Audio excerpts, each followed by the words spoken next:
మౌనంగానే ఎదగమని మొక్క నీకు చెబుతుంది. ఎదిగిన కొద్దీ ఒదగమని అర్థమందులో ఉంది. అపజయాలు కలిగిన చోటే గెలుపు పిలుపు వినిపిస్తుంది. ఆకులన్నీ రాలిన చోటే కొత్త చిగురు కనిపిస్తుంది. మౌనంగానే ఎదగమని మొక్క నీకు చెబుతుంది. ఎదిగిన కొద్దీ ఒదగమని అర్థమందులో ఉంది. దూరమెంతో ఉందని దిగులు పడకు నేస్తమా, దరికి చేర్చు దారులు కూడా ఉన్నాయిగా. భారమెంతో ఉందని బాధపడకు నేస్తమా, బాధ వెనుక నవ్వుల పంట ఉంటుందిగా.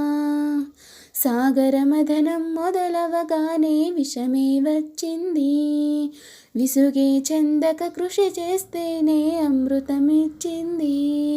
అవరోధాల దేవుల్లో ఆనంద నిధి ఉన్నది. కష్టాల వారధి దాటిన వారికి సొంతమవుతుంది. తెలుసుకుంటే సత్యమిది, తలుచుకుంటే సాధ్యమిది. మౌనంగానే ఎదగమని మొక్క నీకు చెబుతుంది. ఎదిగిన కొద్దీ ఒదగమని అర్థమందులో ఉంది. చెమట నీరు చిందగా నుదిటి రాత మార్చుకో, మార్చలేనిదేదీ లేదని గుర్తుంచుకో. పిడికిలే బిగించగా చేతి గీత మార్చుకో, మారిపోని కథలే లేవని గమనించుకో. తోచినట్టుగా అందరి రాతలు బ్రహ్మే రాస్తాడు. నచ్చినట్టుగా నీ తల రాతను నువ్వే రాయాలి.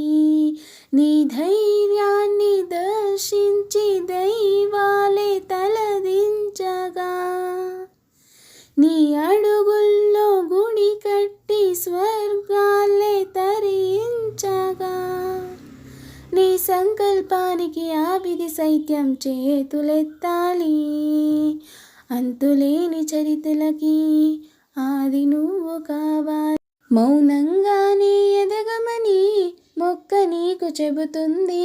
ఎదిగిన కొద్దీ ఒదగమని అర్థమందులో ఉంది.